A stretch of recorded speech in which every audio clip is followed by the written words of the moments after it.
educación nutricional de los pacientes con diabetes mellitus.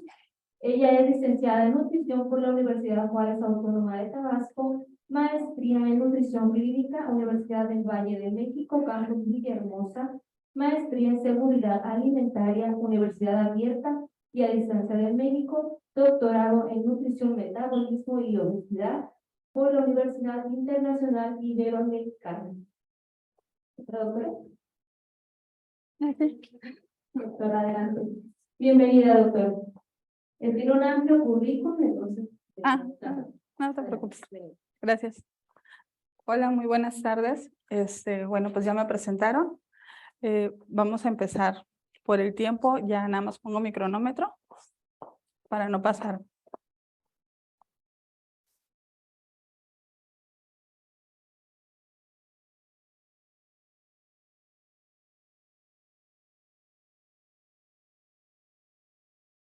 Ok, bueno, es el señalador. ¿Cuál es? Ese, ok.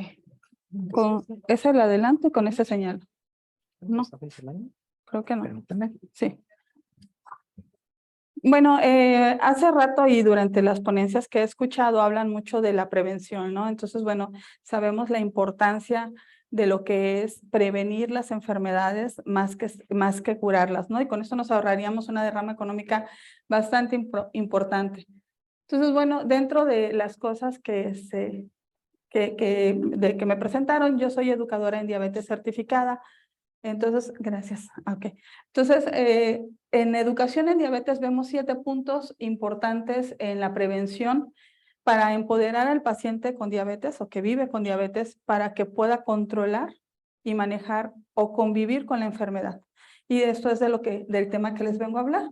Y bueno, también, pues ya como ya saben, a partir del 1 de junio cancelaron todas las normas oficiales o las más importantes. Entonces tenemos que buscar las guías y por eso estas jornadas son muy importantes, las guías para la atención de las principales patologías que se presentan en nuestro país y en eso pues es la diabetes. Creo que... es para acá. Ok, bueno, entonces lo voy a pasar muy rápido. Como ya saben, la diabetes es una enfermedad crónico-degenerativa que tiene muchas complicaciones y se dice que ya cuando se diagnostica la enfermedad trae el paciente 9 años de antigüedad sin haber sido diagnosticado por falta de prevención.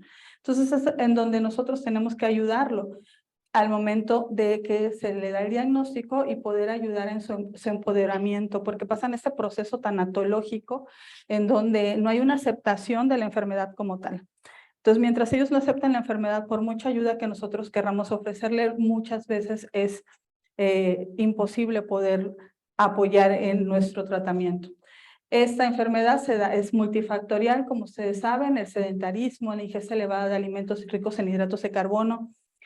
Como vieron, yo no soy de aquí y cuando lo que he estado conociendo de aquí, igual que en mi tierra, mucha comida ultraprocesada, porque por todos lados hay Oxxos, por todos lados hay farmacias de Guadalajara, es comida más económica, hay inseguridad alimentaria por parte de los pacientes, hay deficiencia económica y esto es lo que nos está orillando a todo este grupo de enfermedades degenerativas inflamatorias celulares, lo que cursa con más especies reactivas de oxígeno en nuestro cuerpo, en nuestro metabolismo.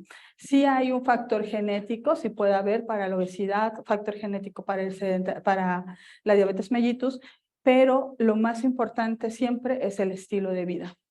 Nosotros como nutriólogos, así como los médicos, manejan un proceso de diagnóstico. Nosotros manejamos algo que se conoce como PAN, que es el proceso de atención nutricia. Y este proceso de atención nutricia nos va a ayudar a garantizar la atención consecutiva de nuestros pacientes, de tal forma que si un paciente se atiende en Tabasco, se atiende en Veracruz o en Tijuana, llevemos el mismo protocolo de atención. Tengamos el mismo tipo o el mismo orden en la nota médica y el diagnóstico nos identifique el problema del paciente para poder atenderlo. Este proceso nos habla de una terminología internacional estipulada por la ADA para que nosotros podamos ver el problema del paciente y atenderlo desde el lado nutricional, haciendo obviamente un equipo multidisciplinario con todos los médicos, con todo el servicio médico, entre ellos médicos, enfermeras, químicos, trabajadoras sociales. Entonces, básicamente es esto, el proceso de atención nutricia que nos va a ayudar o nos va a llevar de la mano en la forma en la que vamos a atender a nuestro paciente o a nuestros pacientes. No avanza. Las categorías de esta terminología para nosotros poder entrar de lleno a estos autocuidados, si le van dando, por favor, para que siga. Nosotros lo manejamos en 3 dominios. Uno es respecto a la ingestión, el otro es respecto, bueno, esta ingestión habla, es que no, sí, le sigue, por favor. Es que no avanza. Ahora sí ya. Ok, la ingestión. Y esta ingestión se divide en varias clases. En estas 5 clases, que es el balance energético, estos son los problemas que nosotros encontramos, el desbalance o balance energético entre lo que consumo y voy gastando, la ingestión oral o un apoyo nutricio en el caso de que un paciente ya tenga un soporte nutricio especializado por la patología que trae o una diabetes descompensada, la ingestión de líquidos, que puede ser excesiva, o dentro del área hospitalaria, que nosotros estemos dando más líquidos de los que debemos dar y demos un exceso y encharquemos a nuestros pacientes, aparte de la nutrición. La ingestión de sustancias bioactivas y la ingestión de nutrimentos. En esta ingestión de nutrimentos, en un exceso vamos a hablar sobre colesterol, sobre triglicéridos, ácido úrico, la ingesta excesiva de proteínas que se está dando muy comúnmente en los jóvenes deportistas, sin hacer una intervención y que pueden causar daño renal, la ingestión excesiva de hidratos de carbono y estos más hidratos de carbono simples. Otro problema con el que nos hemos encontrado frecuentemente ha sido la ingesta excesiva de multivitamínicos, que como ustedes saben, vitaminas hay liposolubles e hidrosolubles y las liposolubles causan daño hepático. Entonces, al dar multivitamínicos damos de todas y no nos fijamos realmente en la necesidad de nuestros pacientes.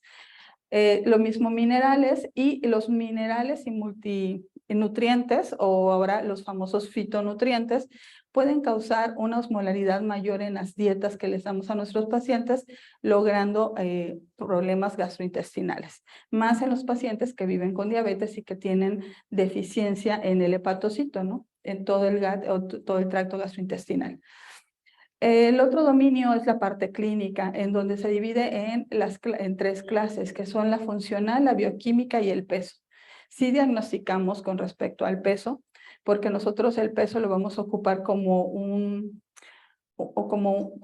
valor o como una variante para determinar el estado nutricio de nuestro paciente, el peso actual y el peso acostumbrado que ha tenido, y determinar si tiene algún factor de riesgo para desnutrición, o la desnutrición no necesariamente, o mala nutrición no solo es consumir de menos, sino también consumir de más.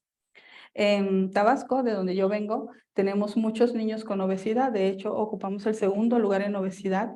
Y lo más grave de esto es que hay niños con obesidad sarcopénica, obesidad que se está dando de mayor cantidad de grasa y disminución del músculo por falta de actividad física. También tenemos que manejar en este cuidado de pacientes la conducta. La conducta nos va a hablar del conocimiento y las creencias que se tienen, más en los pacientes que viven con diabetes o alguna otra enfermedad crónica, que creen que todo lo que les dice es bueno y afectan el consumo o hacen una interacción con los medicamentos que están tomando, porque son muchos de tomar infusiones a base de plantas sin ninguna dosificación. Y esto también pues altera la farmacocinética o la farmacodinamia de nuestros pacientes. Entonces, esta parte conductual ambiental es de los más importantes en el empoderamiento del paciente que vive con diabetes. Lo mismo, hacer actividad física y funcional. Hay personas encargadas para la actividad física. No todos los nutriólogos sabemos de actividad física, hay gente, y debemos que aprender a referir a nuestros pacientes, el médico con el nutriólogo en esa parte de la nutrición y el nutriólogo con el activador físico y así, etcétera, ¿no? Este diagnóstico que nosotros debemos de hacer. El nutriólogo no debe diagnosticar porque su cédula no le permite recetar medicamentos. Debemos de diagnosticar un problema que esté relacionado con la nutrición y que nosotros podamos resolver con una dietoterapia. Tenemos que ver la etiología, en nuestro enunciado, la etiología del problema, que puede ser un problema médico que esté causando a mi paciente, por ejemplo, ahí les pongo estenosis esofágica y por eso el paciente no puede deglutir. Entonces voy a buscar la alternativa como nutriólogo de darle una alimentación que a lo mejor puede ser una enteral y colocación de sonda dependiendo de cuánto tiempo va a durar la estenosis esofágica. Y esto, ¿cómo me doy cuenta de cuánto tiempo? Pues por la sintomatología. Voy a ver los problemas nutricios relacionados con la ingesta, que puede ser una ingesta baja de energía o puede ser una ingesta elevada de energía.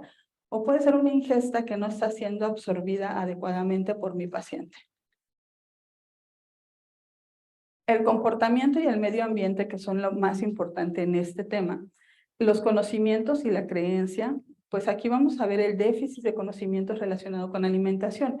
Yo sí les pregunto a mis pacientes en el momento de hacer una historia médico-nutricional, si consumen manzana, me dicen que sí, si consume papaya, me dicen que sí, si le digo consume chayote y me dicen sí. Pero si yo les pregunto, ¿consumes frutas? Me dicen sí, y les pregunto, ¿qué frutas?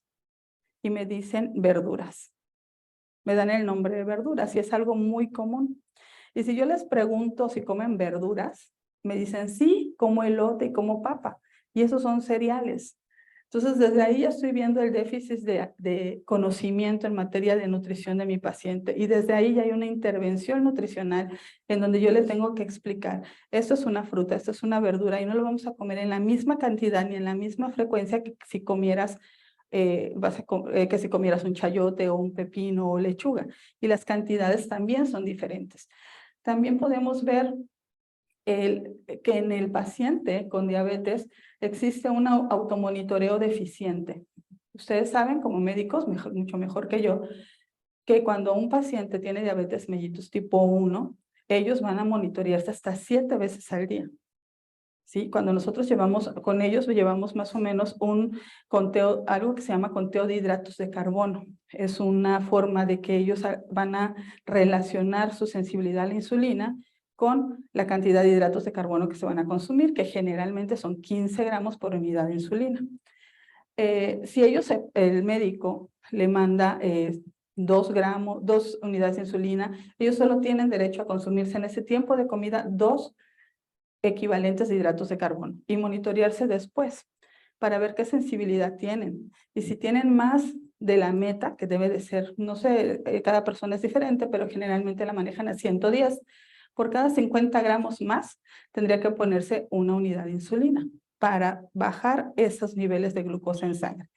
Entonces, estos monitoreos los pacientes no se lo hacen y por muchas situaciones. ¿Por qué pudiera ser? Pues porque está muy cara la aguja, porque no tienen lancetas, porque las tiras reactivas son muy caras, porque no saben, porque les duele, porque a la mamá le da ya temor picar al hijo tantas veces al día, pero esto nos lleva a otras complicaciones. Entonces, dentro de estos comportamientos, pues vamos a ver que uno es el manejo y el control de sus sintomatologías y el control del monitoreo. En este comportamiento y medio ambiente también hablamos de la actividad física y sus funciones. ¿Cuál es la inactividad? ¿Qué es ejercicio? Que no es lo mismo que hacer deporte o practicar un deporte o un ejercicio, no es lo mismo que actividad física. La actividad física engloba lo que hacemos todos los días y el ejercicio es lo que hacemos muchos niños 4 horas al día en un entrenamiento y un deporte ya es con carácter competitivo. Entonces tenemos que ver cuál es el tipo de actividad física que están haciendo o si están haciendo exceso de actividad física. Porque tengo muchos pacientes que después del diagnóstico se meten al gimnasio y después de que hacen el entrenamiento se inyectan la insulina y al inyectarse el músculo caliente metaboliza más rápido la insulina y tienen bajones, hacen hipoglucemias muy fácilmente. Entonces eso también tenemos que enseñarles a ellos qué tipo de ejercicio están haciendo para saber educarlos cuando se tienen que poner este tipo de medicamentos. Hablando de seguridad alimentaria, pues es muy amplio, es otro tema, pero hablamos de la ingestión segura de los alimentos, que los alimentos que está ingiriendo mi paciente, perdón, sean alimentos que le causen, que sean inocuos y que le causen un beneficio y no lo contrario. Tenemos que ver la adquisición de los alimentos. En Tabasco no hay producción, por ejemplo, de fresas, o no tenemos producción de salmón, definitivamente, ¿no? Pero sí se ve muy comúnmente que el nutriólogo o una persona de un gimnasio mande a nuestros pacientes a consumir salmón, fresas, kiwi, todo lo que no tenemos en la región, porque es más, ayuda más, ¿no? Porque son antioxidantes, porque esos son los que tienen los omegas 3. Ok, estoy de acuerdo, pero la persona no tiene la disponibilidad de ese alimento en mi región, ni tampoco puede ser que tengan el poder adquisitivo de comprarlo. Entonces estamos hablando de una inseguridad alimentaria que nuestros pacientes están viviendo con indicaciones no adecuadas. Entonces tenemos que voltear a ver también la seguridad del paciente, la seguridad alimentaria, para poder darle una adecuada alimentación.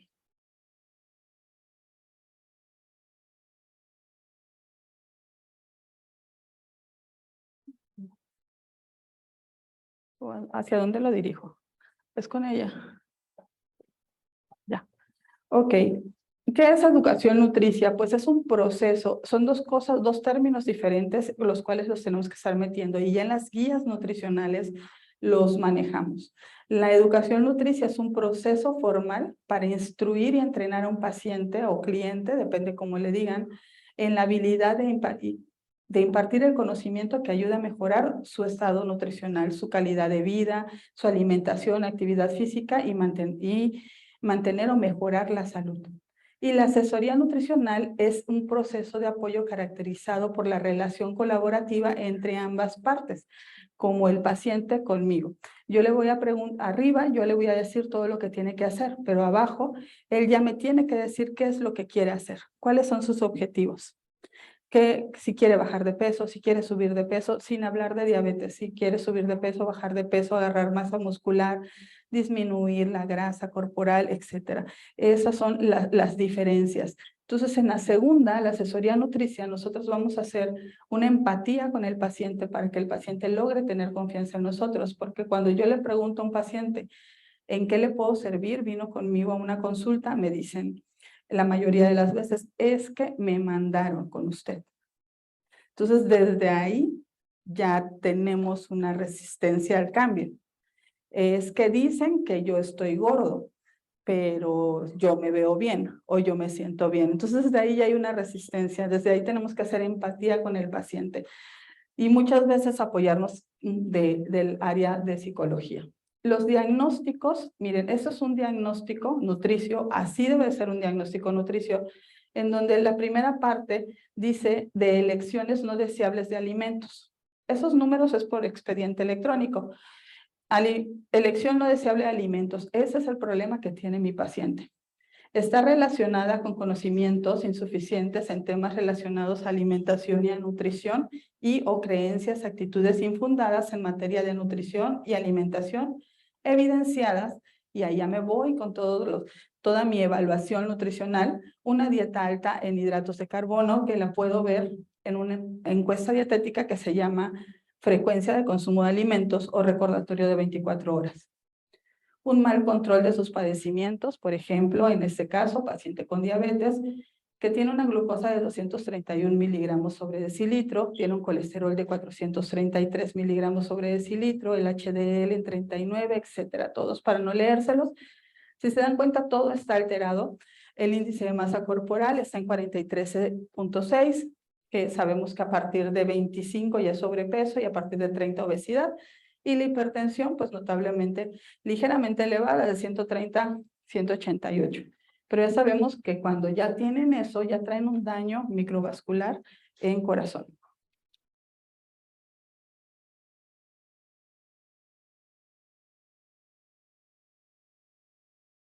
¿Le avanzas, por favor? Una antes. Ahí. Ok, en ese cuadro es parte del expediente, lo que nosotros hacemos. ¿Cuál sería mi intervención de acuerdo a mi diagnóstico? El objetivo es mejorar la elección de alimentos. ¿Cómo lo voy a hacer? relacionando la nutrición con la enfermedad, explicándole sobre la modificación nutricia en el control de su padecimiento, la importancia de esto, llevar una buena alimentación para no tener más complicaciones en caso de tenerlas, o que si no las tiene, que no las llegue a tener tan pronto, porque sabemos que van a llegar en algún momento. La hipertensión, dislipidemias, obesidad. Otra intervención podría ser mejorar el control glucémico y normalizar las concentraciones de lípidos séricos. Y aquí vamos a hablar sobre la explicación del consumo de hidratos de carbono simples entre las comidas o dentro de las comidas. Y también tenemos que aprender a contar los hidratos de carbono. Generalmente se dan 30, 45, 45, que en unidades de insulina serían en la misma proporción, de acuerdo a lo que ya dio el médico. Nosotros no vamos a cambiar el esquema de insulina, nada más nos vamos a adaptar a ese esquema. Y la alimentación con un bajo contenido en lípidos, porque muchas veces pensamos diabetes, y diabetes todo lo relacionamos con hidratos de carbono y azúcar, pero la diabetes también habla de un consumo de lípidos y proteínas, porque la insulina también interviene en el metabolismo de los lípidos y de las proteínas. Y el tercero que les pongo ahí, pues es mejorar el control glucémico de nuestro paciente.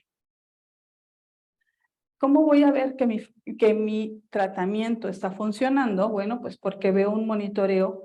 Este proceso de atención nutricia habla de un monitoreo como un cuarto paso, en donde yo voy a ver los indicadores que estoy marcando, en donde está mal mi paciente o descompensado, y cada vez que viene a mi consulta voy a ver cuánto está bajando. ¿Sí? Esa es la forma en que nosotros debemos de ir llevando este control del paciente. Los 7 comportamientos, entonces, serían comer saludable. Estos son estipulados por la Federación Internacional de la Diabetes. Revisar periódicamente la glucosa, mantenerse activo, hacer una actividad física. Revisa constantemente, y hay que reducir los riesgos del paciente, y se enfoca mucho en los pies, porque sabemos que dentro de las neuropatías lo que más nos pega es en los pies a los pacientes. Sigue el tratamiento adecuado y afronta los retos cotidianos, y una actitud positiva para buscar apoyo en caso de depresión. La alimentación saludable, aquí ya me voy a ir más rápido, porque la alimentación saludable es que no significa que tenga que renunciar a las comidas favoritas del paciente. Significa que va a llevar un control entre lo que come, la actividad física y el medicamento que ocupa. Entonces tenemos que llevar este balance entre las 3 cosas para que el paciente pueda mejorar su condición. Algunos alimentos sí pueden afectar definitivamente, elevar más rápido la glucosa, porque tenían algo que se llama carga glucémica, o el índice glucémico, que va a hacer que se nos altere la glucosa después de consumirlos, unos más que otros, y también en la cantidad. Entonces, esta alimentación saludable nos va a hablar este paso de lo que debemos de comer y cómo lo debemos de comer. Yo siempre les digo que no son alimentos que sean malos, simplemente no hay que comerlos con la misma frecuencia y en la misma cantidad que siempre que se están acostumbrados a comer. Los macronutrientes, ustedes saben, hidratos de carbono, proteínas y grasas, son los que vamos a mantener. ¿Para qué nos sirven? Todos son necesarios, no tenemos que satanizar ninguno, nada más buscar lo mejor. Hidratos de carbono complejos y no simples. Proteínas, vamos a buscar las proteínas que sean de origen animal, pero de carnes magras, no grasosas. Y las grasas nos vamos a ir más por los omegas, los HDA y los EPAs, omegas 3 y omega 6. Actualmente se dice que no se debe de suplementar el omega 6, porque el omega 6 lo consumimos normalmente. Entonces el que debemos de suplementar es el omega 3, porque el omega 6, después de consumirlo, se maneja en un balance de 3:1. Si lo consumimos más de lo que debemos de consumir, que los mexicanos lo consumimos más, se vuelve proinflamatorio de las células. Entonces afecta más la enfermedad crónica. Entonces se tiene que manejar en menor cantidad y solamente suplementar omega 3. Y también ahí vamos a ver que no cualquier omega 3 necesitamos. Eso es otro tema de omega 3. Es muy interesante porque lo tenemos ya de fácil adquisición, pero no todo el omega es adecuado. Si usted se toma un omega y eructa a bacalao, ese omega ya está oxidado, ya no sirve. Entonces tenemos que buscar un omega que realmente sirva así. O sea, era muy común, ¿no? Cuando estaba chica me daban emulsión de Scott y me pasaba eructando todo el día emulsión de Scott y eso estaba oxidado. Ahora lo sabemos. Exacto. Pero ahorita ya hay cápsulas muy buenas. Se lo toma y ya no lo sabe. Pero sí, si lo eructamos y tenemos el sabor a pescado, está oxidado el omega, no sirve. Entonces, hay algunas formas de almacenamiento y todo. Bueno, aquí tenemos que manejar también en este empoderamiento las elecciones saludables de frutas, verduras, alimentos ricos en proteínas y grasas saludables. Otra de las cosas que también puede ser muy gracioso, cuando yo estudié nutrición hace muchos años, me dijeron que era más conveniente darles margarina porque la margarina es de origen vegetal que la mantequilla. Y ahora ya sabemos que es todo lo contrario, por supuesto. Pero entonces pues no se sabía. Entonces quién sabe cuántas placas de ateromas hice, pero bueno. Ok. Los alimentos contienen hidratos de carbono, todos o en su mayoría son estos los que contienen hidratos de carbono. Las frutas tienen hidratos de carbono y mucha gente piensa que no. Las verduras tienen hidratos de carbono en menor cantidad, pero sin embargo tienen hidratos de carbono y las tenemos que contabilizar. La cuenta de hidratos de carbono, como les decía en un principio, van a ser más hidratos de carbono complejos para que ayuden a que se metabolice de forma lenta esta glucosa en sangre, que se metabolice más lento y no llegue tan rápido a la sangre y entre adecuadamente a la célula. Estas son las cantidades que nosotros debemos de recomendar o manejar de hidratos de carbono. ¿Y cuál sería la distribución entre simples y hidratos de carbono complejos? ¿En qué horarios del día sería más conveniente consumirlos o en cuántas horas se absorbe para que no demos los hidratos de carbono? Si damos alguno simple, que sea más en la mañana y no hacia la tarde.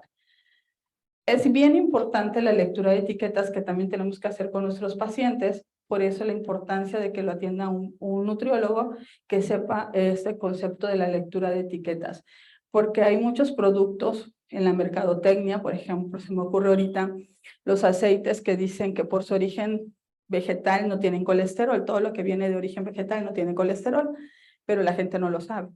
Entonces, todos los aceites líquidos no contienen colesterol, solo los sólidos. Entonces, tenemos que aprender a leer las etiquetas para que el paciente lo sepa. O dice, es light, pero no saben light en qué. ¿Son reducidos en sodio o son reducidos en grasas o son reducidos en azúcar? Y tienen otras sustancias que siguen trayendo.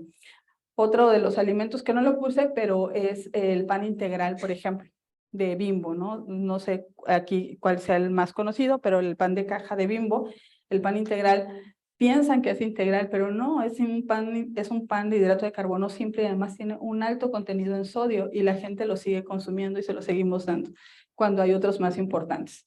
Bueno, ese es el nuevo etiquetado, más sencillo, es lo que está de moda. La gente no se detiene a comer algo porque tiene las etiquetas, eso es la verdad. Si te gusta, te lo comes. No se detienen a leer que tiene mucho azúcar o mucho sodio o que tiene exceso de grasas saturadas. Pero bueno, ahí está y hay que enseñarles cuándo es exceso, por qué es exceso y cuáles serían los que tendríamos que consumir. No se detienen, nomás se lo comen. No, no se lo definitivamente. ¿Cómo contar los hidratos de carbono? Pues aquí en esta etiqueta nutrimental tenemos varios tipos de etiquetas. Vienen los datos nutrimentales, todos uno por uno. Y aquí viene el ingrediente, los contenidos. Y aquí en los contenidos es muy importante en la nota ver cuáles, por ejemplo, si tiene jarabe de alta fructosa, que es muy malo. Es lo que más es proinflamatorio, si son colorantes artificiales. Si el producto que voy a comer está hecho por más de 3 alimentos que pasaron por la industria, ya es un alimento ultraprocesado que me va a producir inflamación celular. Y esos son los gramos que debemos de controlar, de acuerdo a las porciones. Muchas veces leemos ahí, bueno, dice que nada más en la porción tiene 20 kilocalorías, pero el envase trae 5 porciones. Y entonces me como todo el envase y ya me estoy comiendo 100 calorías. ¿Sí? Pero si compro un paquete de galletas, ¿cómo voy a dejar 4 huérfanas, no? Entonces me como todas. Exacto, entonces hablamos de esta parte de la inseguridad alimentaria. Bueno, ahí aquí se encimó, pero por ejemplo, ahí alcanzamos a ver cuánta azúcar tiene el All Bran, por ejemplo. Los gramos de fibra solo son 9 gramos de fibra y tiene 13 gramos de hidratos de carbono simples y 22 gramos de pura azúcar. Entonces, eso es lo que no nos dicen porque es mercadotecnia. Cuando no tenemos las opciones de darles a los pacientes, una estrategia es todas esas etiquetas tenerlas en los consultorios para enseñárselas a nuestros pacientes, es con los dedos. Esa es una cucharada, ese es un cuadro, en vaso normal.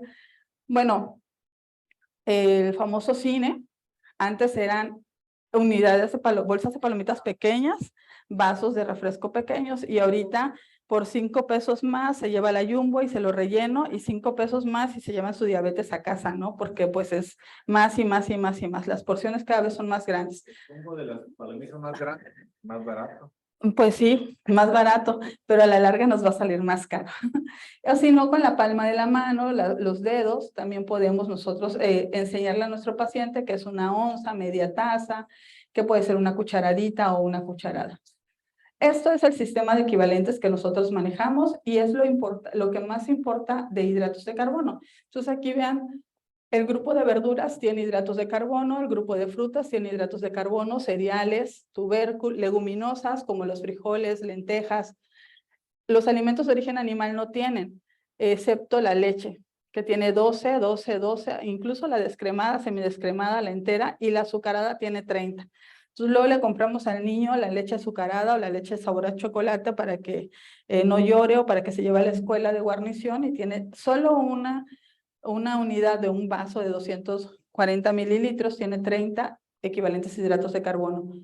Las grasas, solo las que tienen proteínas, como la crema de cacahuate, sí tiene hidratos de carbono, y los azúcares, por supuesto, pues sí tienen hidratos de carbono, como las mermeladas, las cajetas, el azúcar dulce, azúcar de caña, todos esos. Otra de las planificaciones que maneja la Asociación Americana de la Diabetes son la distribución de los alimentos. Ya hay un nuevo plato del buen comer, en donde habla de más aquí en México, pero ahorita no sé en dónde, creo que quedó en guías, porque como acaban de quitar cancelar las normas de obesidad, pues la 043, entonces nos quedamos solo con la guía, en donde habla lo verde de verduras, frutas, cereales y alimentos de origen animal.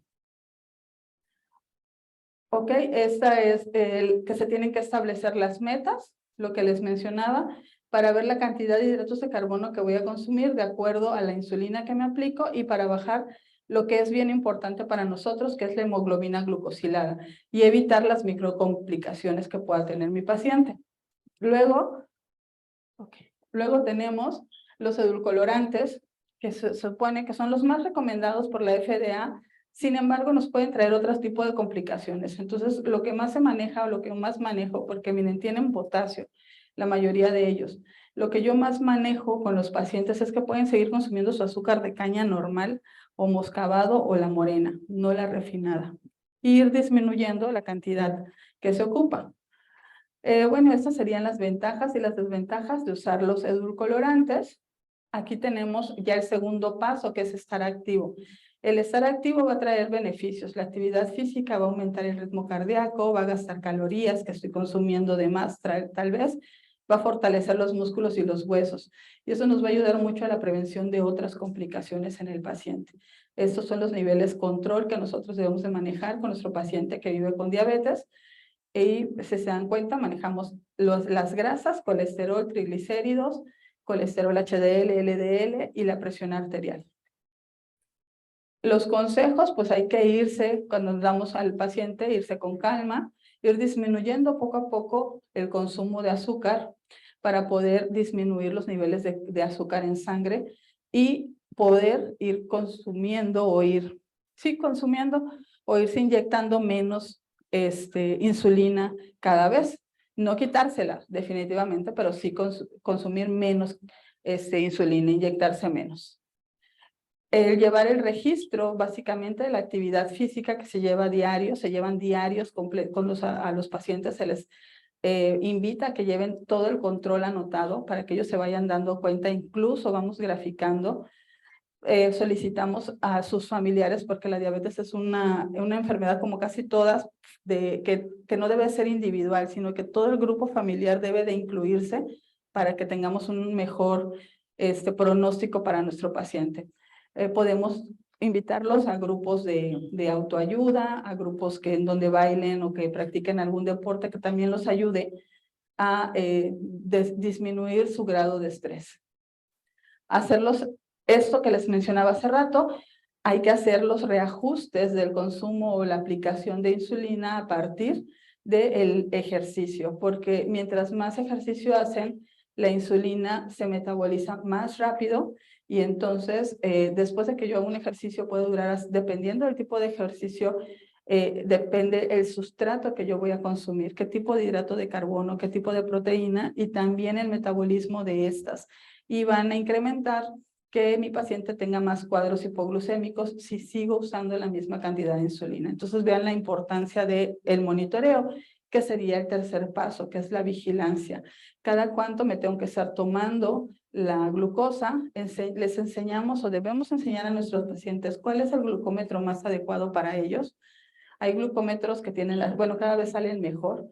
Las letras más grandes que tienen luz, algunos hasta dicen la glucosa, o sea, tienen la voz, porque los pacientes que ya tienen daño renal a veces no alcanzan a leer las unidades que tienen.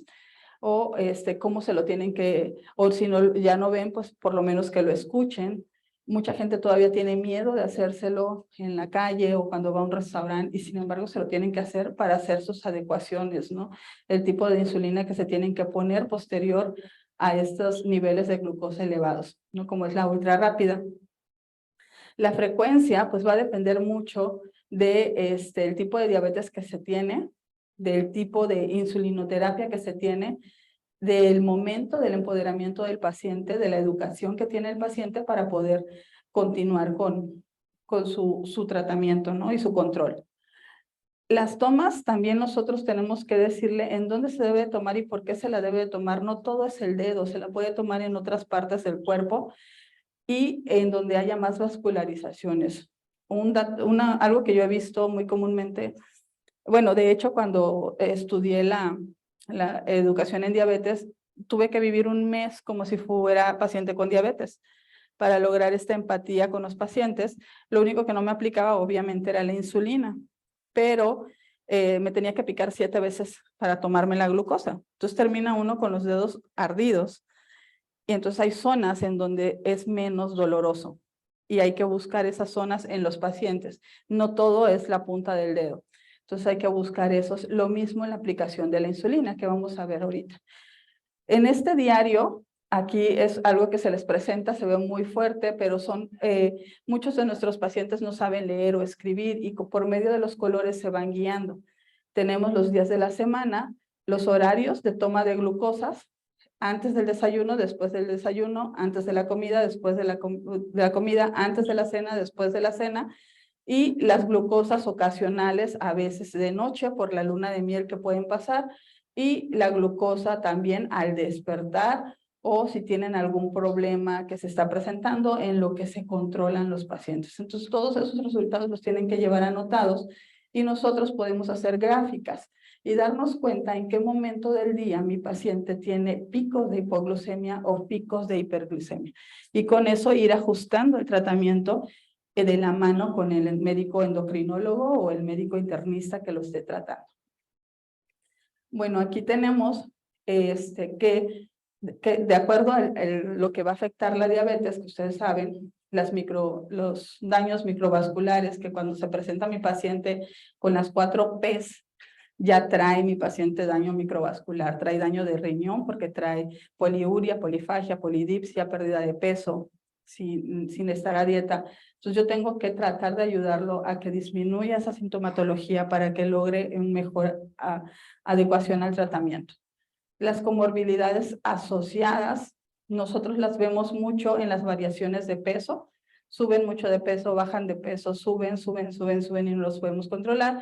Y la circunferencia de cintura o abdomen, que está muy relacionado con el síndrome metabólico y con el daño renal que pueden presentar, incluso hepatopatías. Los niveles de colesterol, de triglicéridos, ácido úrico, creatinina y urea, que los podemos ver en una química sanguínea de 6 tiempos.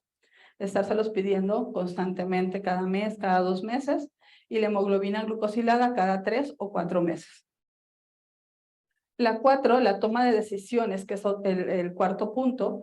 La toma de decisiones va a ir a qué voy a hacer yo si tengo hipoglucemia, qué voy a hacer yo cuando tengo hiperglucemia. ¿Sí? Y de esta forma poder tomar las acciones necesarias para que ellos mismos controlen esas necesidades antes de llegar al hospital o en el camino al hospital cuando se presenta una hipoglucemia, que sabemos que es mucho más grave. ¿Sí? Esto vamos a tener que llevar un control, que son casi todos los medicamentos que pueda tener toda nuestra polifarmacia de mi paciente con diabetes, que tienen estatinas, benzafibratos, aspirinas, algunas vacunas que se tienen que poner anualmente, los medicamentos ya sean hipoglucemiantes orales o inyectados, y bueno, la insulina como hipoglucemiante. Nosotros los invitamos que antes de preguntarles, de tomar los medicamentos, que se consideren estas preguntas. ¿Por qué voy a tomar este medicamento? ¿Qué beneficio me va a dar? Y si yo puedo controlarlo sin medicamento, ¿qué puedo adaptarlos a mi horario? Porque tenemos horarios y no debemos de tomarlos todos al mismo tiempo porque hay algunas interacciones. ¿Cuáles serían las causas o el efecto secundario si lo tomo o si no lo tomo? Y si es así, ¿qué es lo que debo de hacer? Entonces, esto habla de un autocontrol y de saber qué tiene que hacer en caso de que se presente algo. Estos son otra de las educaciones, que son los lugares más comunes donde se aplica la insulina y la rotación que se puede hacer. Y es muy sencillo, en la mañana se puede aplicar en los brazos, en la tarde se puede aplicar en la cadera, en los glúteos, y en la noche se puede aplicar en el muslo. Y esas son las absorciones que va teniendo dependiendo del sitio. Y también tenemos que ir rotando dentro del mismo sitio. Y eso también se le enseña para empoderar al paciente y que no presenten lipolistrofias, que es algo también muy común en los pacientes que se inyectan insulina constantemente. En esta resolución de problemas, pues actúa, analiza, o más bien analiza y evalúe, discuta las posibles soluciones, aprenda de las experiencias que va teniendo y qué es lo que tiene que hacer en caso de que se presente cada problema. Y el 6 es la reducción de riesgos. Si yo tengo el control de mi enfermedad, si me han empoderado adecuadamente para llevar el control de mi enfermedad, voy a reducir todos los riesgos de las complicaciones que pueda presentar, que sí se me van a presentar definitivamente, pero a lo mejor van a ser con menos impacto, menos agresivas, o las pueda controlar con menos medicamento. Se recomienda no fumar, sabemos el daño que ocasiona el tabaco, consultar al médico con regularidad, y en este punto bien importante, ustedes que son médicos, hay que decirle al paciente, o hay que ver en el paciente el peso, la presión arterial, los pies, hay que revisar fondo de ojos, que son cosas que no se hacen con regularidad y los pacientes presentan las complicaciones por falta de estas evaluaciones. Entonces, pues ahí la invitación de hacerlas. Luego tenemos que visita al oculista una vez al año, y tenemos que también se visite al dentista, que es otra de las complicaciones en nuestros pacientes, lo cual va a lograr desnutriciones e infecciones. Hay que cuidar los pies. Si nosotros recomendamos ejercicio, hay que decirles qué tipo de zapato ocupar para que no, o mandarlos con las personas que le digan qué tipo de zapato tiene que ocupar para que no haya lesiones a nivel de los nervios. Y el afrontamiento saludable de los problemas que se le van a presentar si no se cuida o si no hace las cosas que debe de hacer. Y aquí se habla mucho de la tanatología, de la aceptación de la enfermedad y de que se logre una convivencia con la enfermedad y el control de estrés y de la depresión. Bueno, nunca es demasiado tarde para aprender, ni demasiado pequeño una persona para enseñar. Y tenemos que tener en cuenta que la empatía es la medicina que el mundo necesita para mejorar no solo en salud, sino en todo. Y pues invitar a todos a llevar su control de diabetes. Y el nutriólogo básicamente es el responsable de la atención independiente de cada problema nutricio. Muchas gracias. No sé si tengan preguntas. Terminé antes. Muchas gracias, doctora, por su valiosa información. A continuación vamos a hacer entrega de una constancia a cargo del doctor Arellano Carlos Alberto de Hospital Tijuana. Gracias, doctora Jenny, muchísimas gracias. Pues hago entrega del reconocimiento que a continuación doy lectura. Iztecali otorga el presente reconocimiento a la doctora Jenny Beatriz González Angulo por su participación como ponente en las jornadas de educación médica continua 2023 con el tema 7 puntos claves en la educación nutricional de los pacientes con diabetes mellitus. Tijuana, Baja California, los 8 días del mes de junio del 2023, y firma la doctora Angélica Pol Méndez, subdirectora general médica, el doctor Luis Antonio Portillo Gómez, director de calidad de educación en salud, y el doctor Dagoberto Valdés Juárez, director general de Iztecali. Muchísimas gracias. Gracias.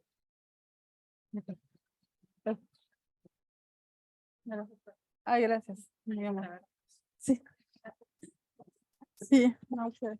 Pues nos damos continuación con nuestro evento, continuamos a hacer el clausura oficial por nuestras autoridades, el doctor Luis Antonio Portillo Gómez, director de enseñanza e investigación de Iztecali.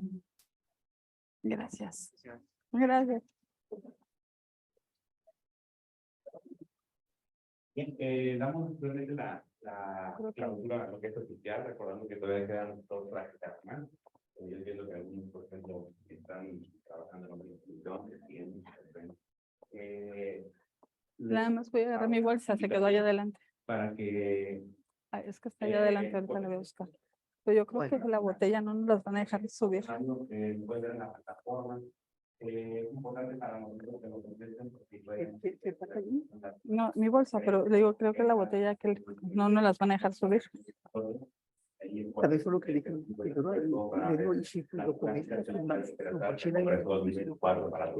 Pues sí, puede ser. A nombre del doctor Dagoberto Valdés Juárez, estamos por concluir las jornadas integrales de 2013 en Tijuana.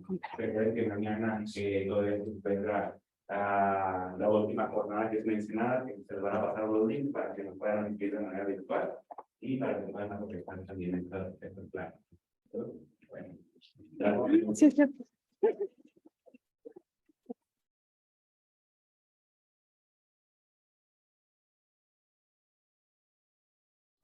Bueno, si gustan pasar aquí al frente para tomarles una foto, por favor.